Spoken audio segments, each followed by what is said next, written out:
Welcome back. Today we're going to do something really stupid, but first we're going to do something really smart and trade the soul that we got from Leechmonger for the Poison Cloud spell.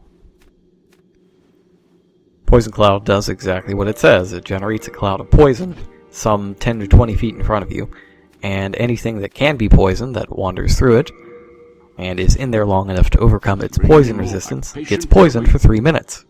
It does kind of a set amount of damage over time. I think it's about 900 damage, which is quite a lot. So, as you can see from my little world tendency map, there's a giant black box on it now, where the Shrine of Storms is. And that's because I finally finished killing myself enough in body form to raise the world tendency, or rather lower it, all the way down to pure black, the very lowest level. And you can tell when you've done that, because the first thing that happens is that this guy, this Black Phantom, that's Black Phantom Satsuki, for the record, first thing he's going to do is run at you and try to kill you. And this is especially problematic because he's good at dodging my magic, much like a human player would be. And I think we'll find that one hit from him is certain death.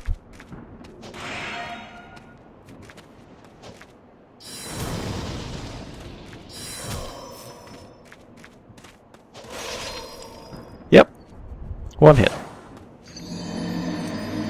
Alright, so, a little bit of strategizing later, and I decided, hey, you know, how about that Poison Cloud spell I just picked up? I wonder if I could poison him, and then live long enough to see the poison do him in. But first I decided to try fire, because why not? He doesn't seem to care about it because it doesn't do a whole lot of damage. Yes. Anyways, poison. Doesn't do a whole lot of good if you miss with the cloud. But you can drag him back through it because it lasts for quite a while. I like Poison Cloud, it's a good spell. Made a huge mistake though and aggroed the skeleton as well, and now I'm basically doomed.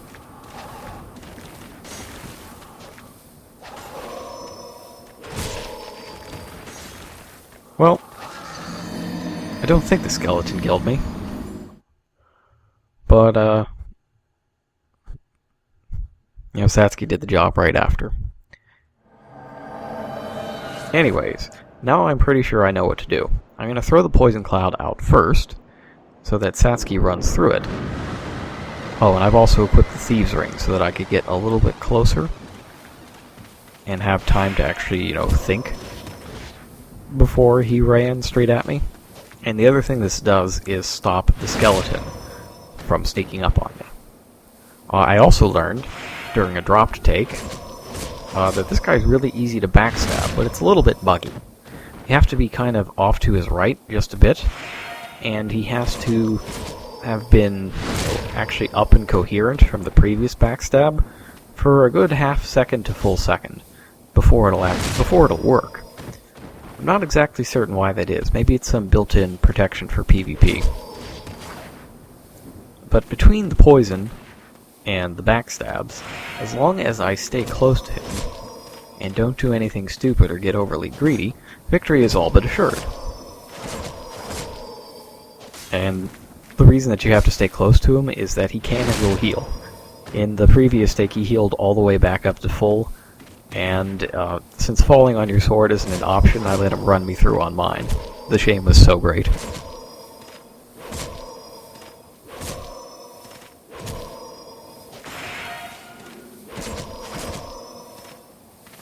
Face me and die. There we go. Satsuki is defeated. And what he leaves behind is the Hiltless, a katana that bleeds away your own health as you wield it, but is incredibly powerful. Alright, moving on. So that's just one of the things that you'll see when your game is in pure black world tendency. There is a named NPC Black Phantom in every level. That was Satsuki, who is the NPC Black Phantom for this level. And on the opposite spectrum, if we got the world tendency all the way up to pure white, we'd meet him as a normal human in body form, and he'd have a little side quest for us. We'll do that later, too. Killing him basically brings the world tendency back up to neutral, but that won't take effect until we go back to the Nexus. And the unfortunate thing is that our other goal in coming here at all with pure black tendency is in part 2 of the level, and we have to get there without going back to the Nexus. So that means dealing with the entirety of this stage again. So I've skipped out, or rather cut out, most of it. I did get past that Black Phantom skeleton, and I made it here before getting killed again. I'm down here because I want to go see the Crow before we move on, because she has an item for us. Beforehand, I dropped off, rather before I made the switch over, I dropped off an item with her to trade with, and left the retrieval until now, so that we could see more of the level. There's also, I believe, something else that I forgot about while I was up here. It wasn't him. I'll also notice that there's a lot more souls being gathered here, even though the boss is dead. Oh no, I did the crystal lizards last time around when we first did the level. Okay. So yeah, we're just here to pick up our item from the Crow. Ta-da! One of the up to 10 colorless demon souls in the game. You can get, I think, 2 of them by trading with the Crow. Now, the other one in this level is what we're going to get in the second section. In every level there also will be a primeval demon, which is this big, horrific, but ultimately very weak monster that you can kill that has very high chance of dropping a colorless demon soul. It's not 100%, so you can potentially have less than 10 souls available, but it basically, for all intents and purposes, always drops. And killing that demon will also raise the world tendency by the same amount that dying 3 times will lower it, the same as killing the Black Phantom Satsuki, which means that after we kill both and exit out to the Nexus and come back, we'll be 1 step away from pure white. So what I can do, essentially, is get a level to pure black, kill both the primeval demon and the named NPC Black Phantom, and then kill the next boss in the level, and I'll have gone from pure black to pure white. And I'm going to do this in my game, mostly off screen because it's really boring to watch. And I'll just edit together highlight reels of the quests and the fights, and any notable enemy placement that changes. In fact, we're going to see a little bit of that very shortly, as soon as I finish dealing with this guy. But yeah, in case you doubted it, look at all the experience that I got from killing that guy. It's about... it's kind of hard to read, but it looks like it was about 1.5 to double the amount that guy would normally give you. So the first time around, let's say that I skipped a particular area. Not that I missed it, I just chose not to go there, because there is a Black Phantom skeleton that's in the way. This one is a Black Phantom Gold skeleton. These are the guys that are on the cliffside that have the giant cleavers that like to smash you in the face. And it appears that I've run out of magic at a very bad time.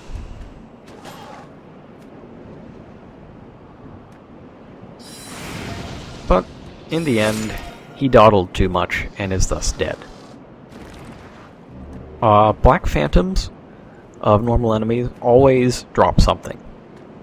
They're guaranteed to do it. So if there is a Black Phantom of something that drops a particular item you want, a good way to farm for it is to kill all of them and then die,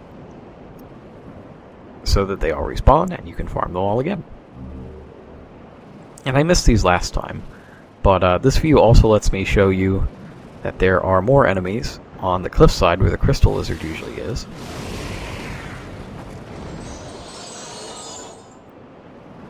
Oh, I take that back. That's not the Crystal Lizard cliffside. That's the regular cliffside.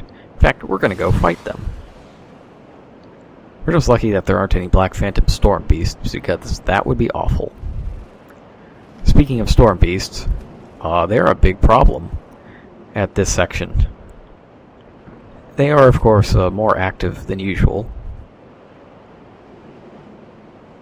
So you have to be really careful, advance slowly, because if you start getting shot up by a Storm Beast here, this guy is going to know about it, and bad things are going to happen. What I really don't want is a repeat of falling off the cliff.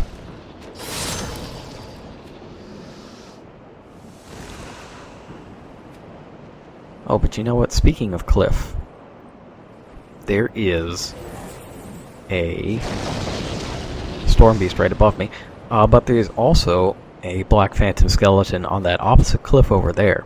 Somewhere that you'd never really go if you had done the level before, because you already got the treasure there.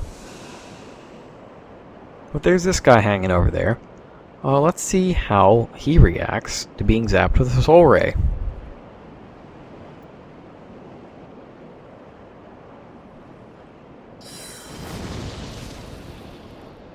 That would be my first response too, just fling myself off the nearest cliff. Actually, I don't really know why he did that. He didn't even come towards me, he just went, sideways off the cliff. I guess it's hard finding something to live for when you're a Black Phantom skeleton. And you know that you'll simply be eliminated from existence completely the next time, some random chick goes back to the Nexus. I really want to kill this Storm Beast. I can tell right now that it's going to be a pain in the ass if I don't. Look at that course correction, that's ridiculous. Who do you think you are, Storm Beast?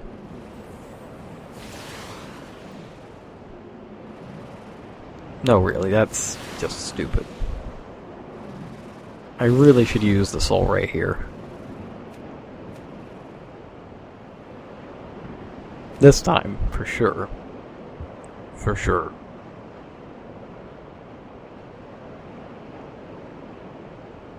I will have my revenge in Miami. Or not, because this thing's mobile as hell. There it goes.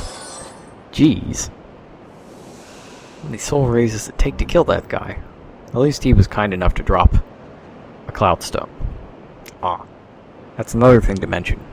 When you're at Pure Black World Tendency, that's also when you are at the maximum chance to get rare crafting stones. So you'll get a lot more chunks, and sometimes even a very rare pure stone, if you're in a later level, from Crystal Lizards, and also enemies that drop things will drop the rarer things more often. This guy's doing a lot better than his counterpart, and I'm out of magic again. But that is what these restorative items are for. Well, shit. Anyways. Let's do that one more time. As there is one more Phantom to show off.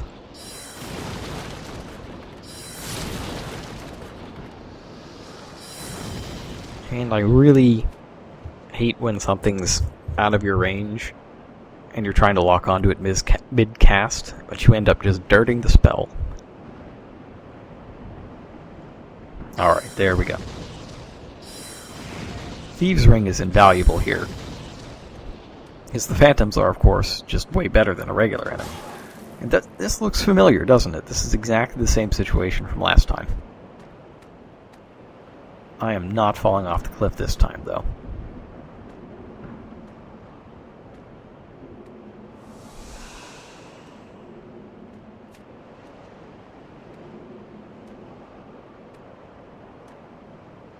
Come on now. Alright, so I've gotten out of his aggro range, and he is heading back home. And he's not going to turn around for anything except a soul ray in the back. I'd be happy to deliver. This time I have enough MP to finish him off.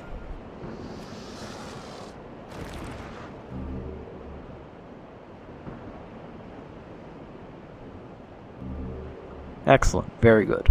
So, there's one more pair of phantoms. This time, though, one is gold, and I believe one is silver.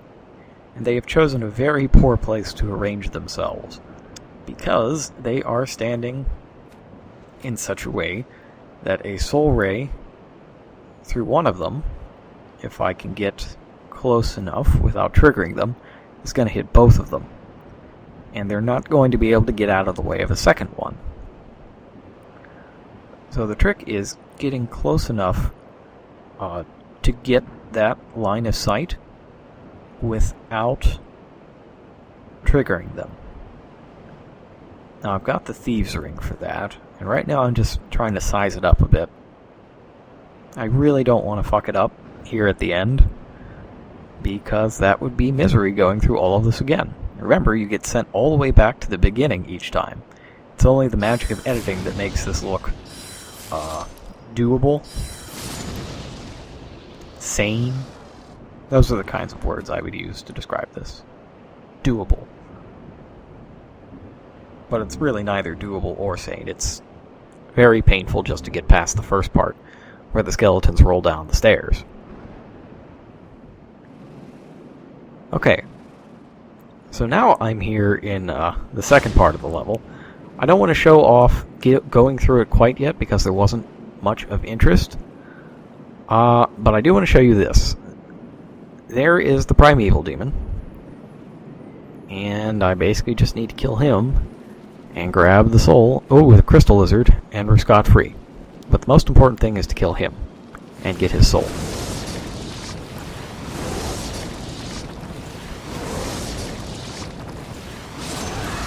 There he goes.